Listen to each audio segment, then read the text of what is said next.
All right. The conversation right now is, at this first instance, is about the alleged alteration, and which has to do with the tax laws. They were asked, earlier in the year, bills, sent and executive bills sent to the National Assembly, four of them, which generated so much repulse at the time. But, course of time, fast forward, it was finally agreed upon, reworked. Some call for the, withdrawal at the time. There were concerns from governors, from associations, talking about the workability and the content of those tax bills at the time. By the end of the day, the National Assembly worked on the matter. It was harmonized. It was agreed upon, sent to Mr. President for assent. He did append a signature at the time, and there was, a transition period that was given, consultation,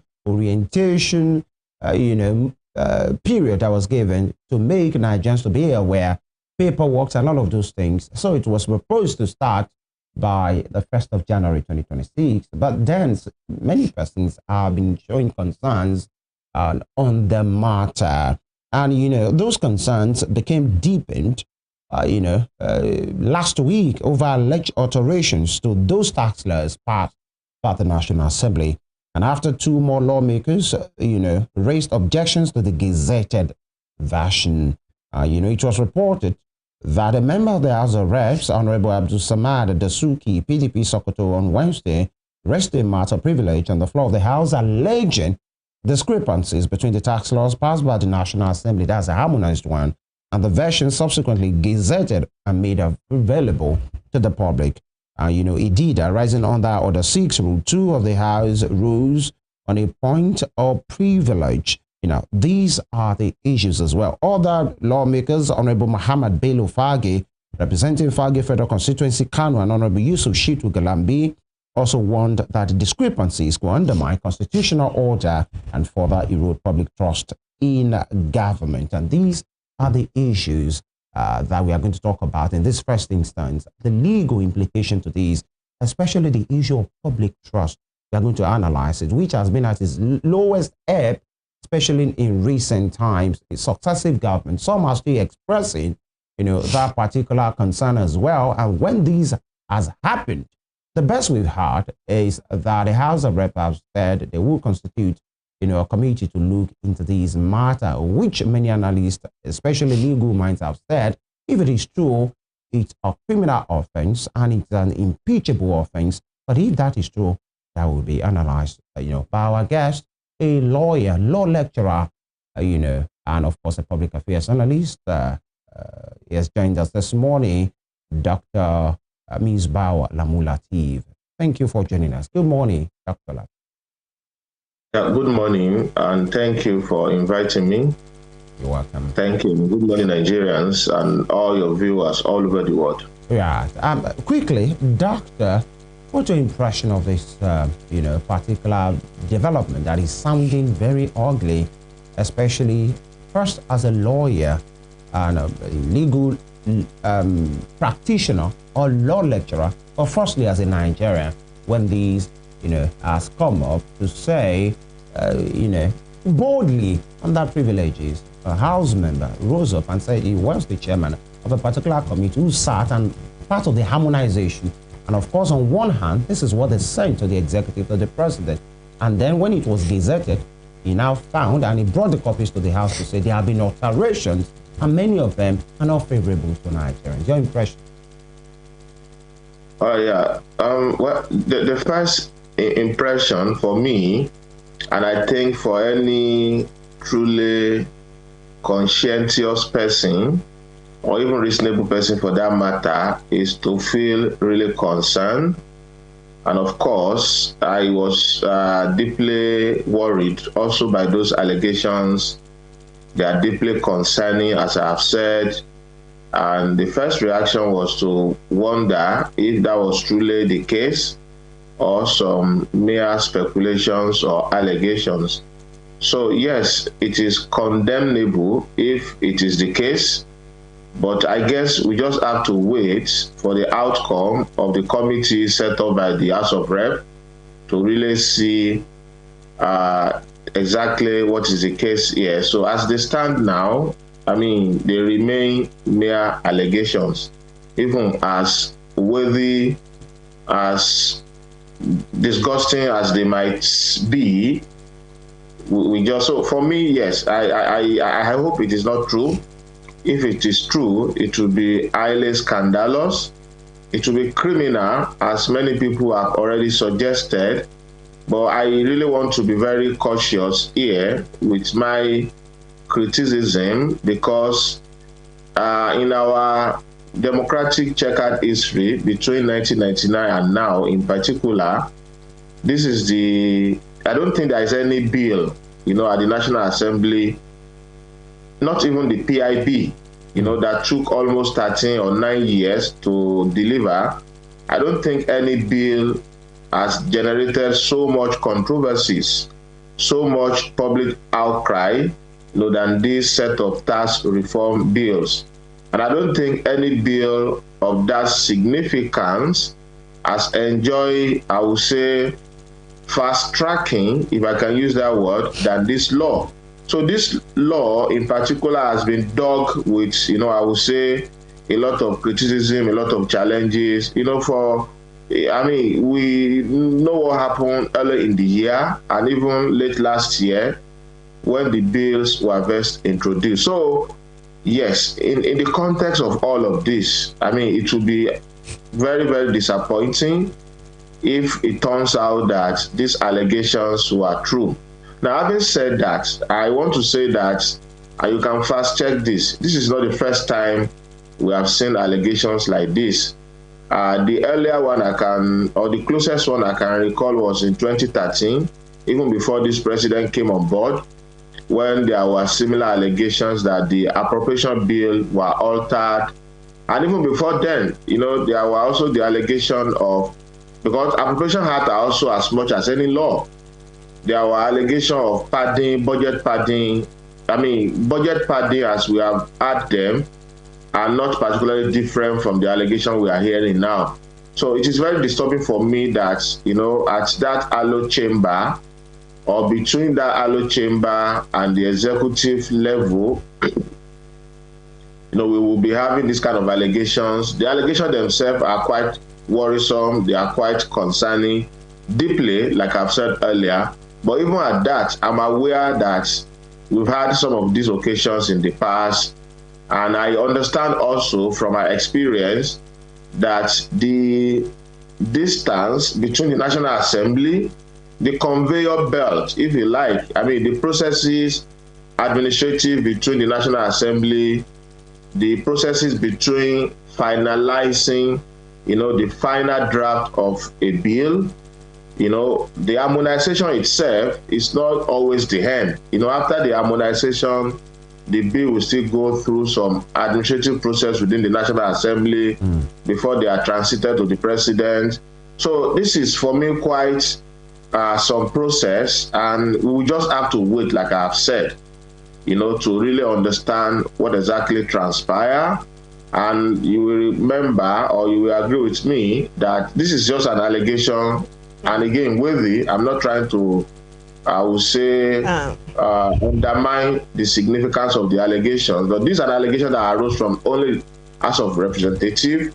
The National Assembly has a joint formal, I would say, platform to speak to the public. The National Assembly as a whole institution has not spoken to that as I speak now. So, and of course, I guess that is also the reason why the executive has not said anything. So yes, it is good that the House of Rep has taken steps. They've set up a committee to investigate this, and I guess not to prejudice things and not to overwork ourselves. We just have to wait for the outcome of that investigation. And I hope, as I said earlier, that the allegations are not true. I hope they are not. If they are, then shame on all of us. All right, Doctor, I was going to really ask you if this were to be, if this should even happen in a community, in a state like ours, the Nigerian state, so to speak, that would have allegations, like you said, it's not the first time. So if this is happening again, what does that purport, about our governance, about our legislation, as it were? But then that's the first question. Why should it even happen at all? And legally, should we have heads rolling? Should we have, lawsuits right now? Because this happened, we've been hearing allegations of this, since last week. And this is the first day of another working week. So that's the first question. And then let's look into the basics, and the elements of the post on Daily Post now that Serap, the statement by Serap, which says that Serap describes the alleged alterations as unconstitutional, that if they are made facts, arguing that withholding authentic copies of the laws violates citizens' rights to information as guaranteed under Section 39 of the 1999 Constitution as amended, the African Charter on Human and People's Rights, and the International Covenant on Civil and Political Rights. Now, so I'm going to ask you, Doctor, if the government is required, to publish the certified true copies of the tax laws, or if it has to be based on, specific requests now, like Serap is making.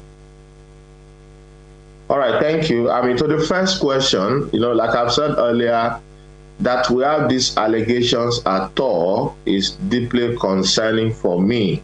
It shows the level of debasement in our government. It shows the level of moral hollowness, I would say even criminality. And this is why I've been very cautious with my, I would say, reaction to this, because again, these are still allegations. But even at that we have this allegation is actually, worrisome. Our democracy, by now, should have gone past this kind of missteps. Just to be mild, with choice of words. So yes, it is quite disturbing, and it's a shame that we are still talking about alterations or documents not aligning at this stage. Some people have used the word forgery. I will not use that kind of word. I think that is reckless. And I don't think that you see, when you say forgery, by law, you need to really put down what is the original document you are talking about and what exactly has been forged and who has forged what. But then I guess people are entitled to their opinion, and that is fine. So yes, it shows that we have not really grown as much as we ought to have grown in our governance. It shows that we still have people who are not competent or who are just crassly or irresponsible, at the level of governance. We shouldn't be having this kind of conversation. We shouldn't be having this kind of experience. I cannot oversay that. Now, regarding withholding the copy of the law, well, the first thing I will say basically is that any law or even bill presented before the National Assembly is a public document by law. Any law passed by the National Assembly, that is, after transitioning to the president or after it has been transmitted to the president has given his assent, it becomes a public law. So I don't really understand what Serap is saying about not having access to original copy or whatever it is, because the point is this. I understand that the honorable member who raised the allegation at the parliament did say he purchased a copy of the gazetted copy, right? So if he was able to purchase it or he has a copy, it shows that the document is not secretive, it's not hidden. It shows that the document is accessed. Unfortunately, I have not accessed it. No, I think I have really. Some of us downloaded it. I downloaded Doctor, I think Sarah was talking about the transmitted copy. The copy that was done at the National Assembly, the harmonized copy that was transmitted to the executive, and it took the privilege of the that man from Sokoto, to have access to it. That's what they are saying, that it should have been made public so that people can know the transmitted copy and the gazetted copy. Yes. Well, that is quite valid. If we are talking about forgery, as some people have said, which I don't subscribe to at this stage, And if some of us are saying, yes, if these discrepancies are true, we need to get to the bottom of this. It could be some, I don't want to make excuse for anyone anyway, so I don't even want to suggest any excuses. But I understand, as I've said earlier, the process of transmitting bills, the process of harmonizing everywhere all over the world, usually go through some, I would say, final adjustment. Now, final adjustment that does not fundamentally alter what was harmonized or what was passed. Usually at that administrative level, it is about clerical errors, about corrections, about fine-tuning, not that anything will change fundamentally. But if anything has changed fundamentally from what was originally passed and harmonized, then that is deeply concerning and could be criminal, as I have said.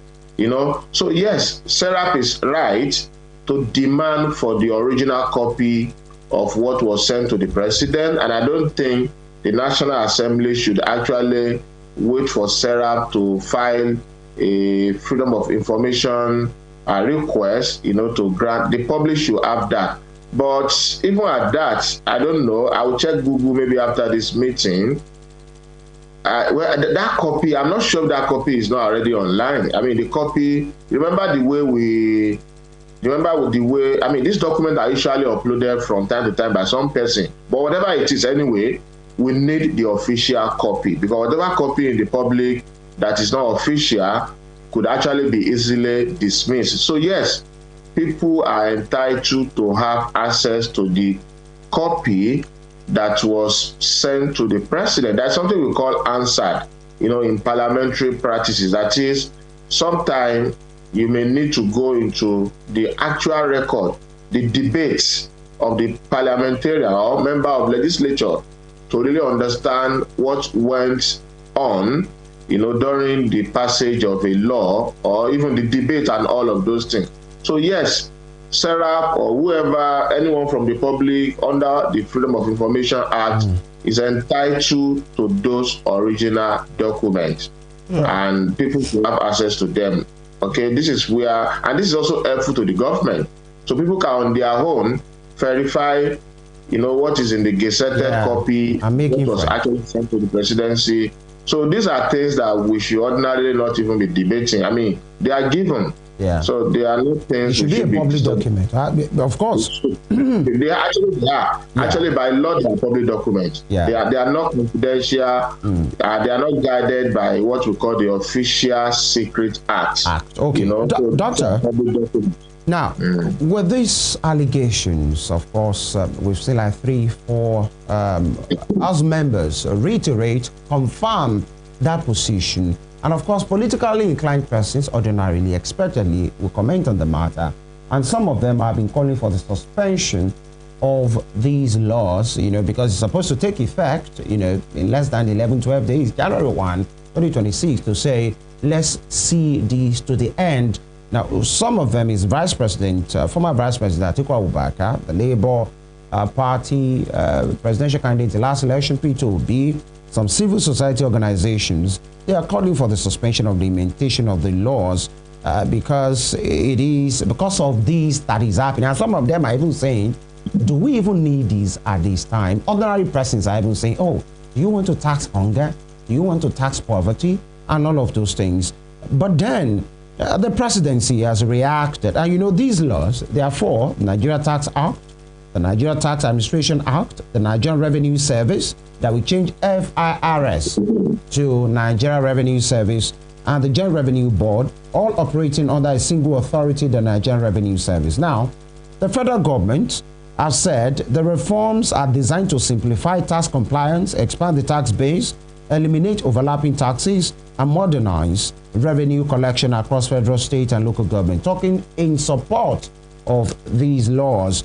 Now, some of the things that we are seeing right now is, and the federal government, through some of the spokespersons, they have been responding on this matter to say, it will go ahead. Now, let me take a quote from one of the presidential aides who spoke on the matter, who said, forget it, Whatever needs to be done will be done. Special Assistant to the President on Media and Publicity, Temitope Ajayi, said no amount of opposition pushback will stop the implementation of the laws in January. And he argued that allegations that the tax documents were altered had not been established by any constituted authority, describing the criticisms as opposition noise. Opposition noise, aimed at creating controversy and around government policy. And according to him, the tax laws were enacted through due process and will take full effect from January 1, 2026. Opposition elements can say whatever they want, even when it is very obvious to every rational person that all they seek to do every time is to pollute the waters and create a toxic environment around policy issues. And he added that the House has, set up a committee already. Bayo Onanuga responded to the matter as well, and he had ruled out any suspension of the implementation of the law, saying the House of Reps, where this allegation emanated from, has set up a committee to investigate. We would like to wait for the outcome of the investigation before we make any comment. The House is already probing it. The opposition is talking nonsense. These are his words. The laws has already been passed. The timeline for the implementation is January 1. And these are the issues. Now, Dr. Lateef, it seems the federal government has taken a position on this matter to say whatever noise is coming is a nonsense. Nonsense noise. Opposition noise. They have discountenanced it that way. Now, even if it's not Atiku Abubakar or P2B or politicians, will it be wrong for Nigerians to say, until these investigations are concluded, please let's wait for it? The presidency are saying the House of Reps is probing, but as for the implementation date, nothing will stop it. All other noise is the voice of opposition. Is that fair on the psyche and the image of Nigeria as a state, if concerns as deep as this that you have raised earlier is being discountenanced as nonsense and as opposition voice, saying nothing will stop it? Well, let me start by saying, you see, one of the unfortunate dimensions to our public discourse in Nigeria is that sometimes we also need to check who is saying what. And I say this is unfortunate because, generally speaking, we should be able to have, an atmosphere of public discourse where we all trust ourselves and where we all file together, in one single file, standing with the truth or whatever is correct. But then the situation we find ourselves is such that, yes, some persons, because of their, I would say, attitude at some point or their disposition to certain things at some point, we also need to look beyond the surface. And on that note, what I'm saying basically is this, and I say this with all sense of responsibility: neither Alhaji Atiku Abubakar nor Mr. Peter Obi or anyone in their ilk has the integrity to call for suspension of this law. And I say that with all the emphasis I have. They do not have that integrity. Dr. Misbau, even as Nigerian citizens? I'm coming. Yes, I did not say they do not have the right. They have the right to say whatever they want to say. But you see, integrity goes to, I will say, don't let me bother myself defining integrity. You understand what I mean? I mean, it speaks for itself. So they lack the integrity, and I do not want to take whatever they say with a pinch of salt. And I say this again with sense of responsibility. The question is this. Because the opposition figures. Let me explain myself. For me, generally speaking, and I've said this earlier, in the recent history of Nigeria, there has never been any bill or set of bill that generated as much controversy, as much opposition, as much resistance than this law. I say again, there is no any other law that has been thoroughly debated than this law. There is no other law that has been publicized than this law. Despite all of that, some elements within the opposition, whom I regard as people who do not really want progress for Nigeria, have continued to throw deaths at this law at different opportunities. The opposition from different quarters, and despite all of this, the law has survived. You know why the law survived? I would say because of the integrity of this law. Now, if you permit me, I'll go into some of the benefits of this law. And sometimes I wonder, even as an expert, I mean, legal expert, generally speaking, why people are opposed to this law. The elites who purport to speak for the people, they do not have integrity. So the point for me really is this. Dr. Lateef, if I may, before you land on that point. You don't suspend a law. This is a law. Yes, hold on, sir. Before you land on that point, now, it can be Atiku Abubakar, it could be P2B, it could be Kwakwanso, it could be even be Ganduje, or even Netanyahu Yitwada, the APC chairman himself. Now, they are not talking about the laws or his proponents here, or his merit. They are talking about there is an allegation on ground, quite a weighty one, that the House of Reps have said, we are probing. And the presidency is saying, irrespective of whoever is talking, in this case, these guys, because they are opposition, it will go ahead. Is it not fair? Forget if it's Atiku Abubakar or anybody. Is it not fair that such a weighty conversation is going on? Are we not supposed to wait for the outcome of that investigation? Instead, the presidency is saying it doesn't matter, it will go ahead. Does that look like they have a modicum of respect for the Nigerian people? That's my question. No, you see, one of the problems I have with our public conversation is when people just use the word Nigerian people nebulously. Who appointed some people to speak? I'm also a Nigerian, and there are many Nigerians in Nigeria or outside of Nigeria who do not agree that the law should be suspended. So when people make the nebulous claim that they speak for Nigerian, which Nigerian? Who appointed them? We are all Nigerians. Nobody is more or less Nigerian than the other Nigerian. And I say this again, Alhaji Atiku and Obi, they do not have any integrity to say what they are saying. Dr. Now, Lateef, the point is this. Sorry, Dr. Lateef, let me ask you now. Forget Atiku and Obi. You will land. You will land on that point. I promise you, you will land.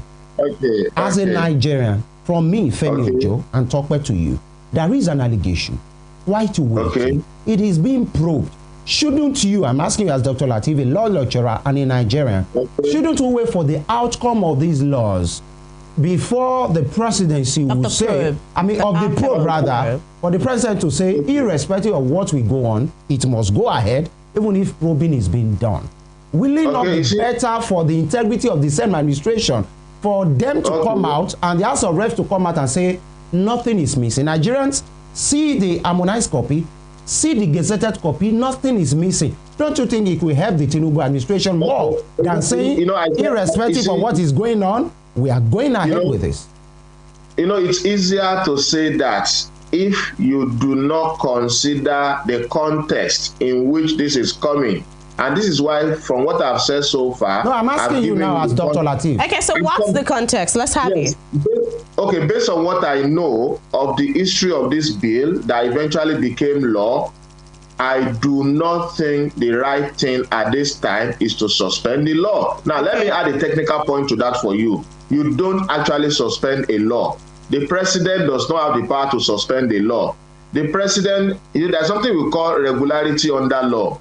As we speak now, the best, and I'm saying this with all sense of responsibility as a professional and as a patriotic citizen, the principle of regularity means that the best we can do at this time is to assume that this law is regular as it is until the contrary is established. The president does not have power to suspend that law. It is a law. You don't suspend a law.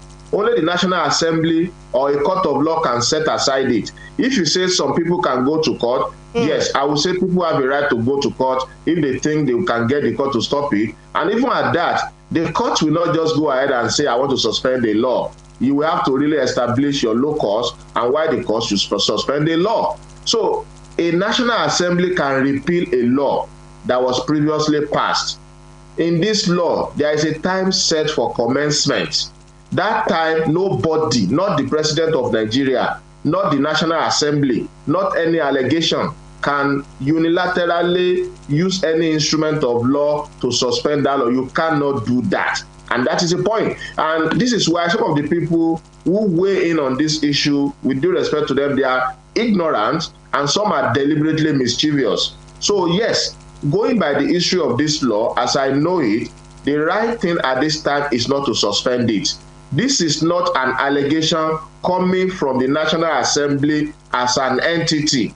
It's an allegation coming from some members of the House, and that does not take anything away from them. They have the right to make the allegations. It is also an allegation being investigated by one arm of the National Assembly. These are mere allegations. So all of this may well be part of the scheme of some persons to derail the law. Now, let us not go into the benefit of that law. You know, like you have read, there are 4 sets of law, and I'll talk about 1 or 2 of them. The first one is a personal income tax. This law is the most significant of benefit to the common people in Nigeria because one, Dr. Lateef, we are due for a break here. The pros and the cons, the merits, and all of those things that has to do with this law, and why Nigerians should support it or resist it will be our next point of conversation. But stay with us. It's okay, that's fine. That's fine. That's fine.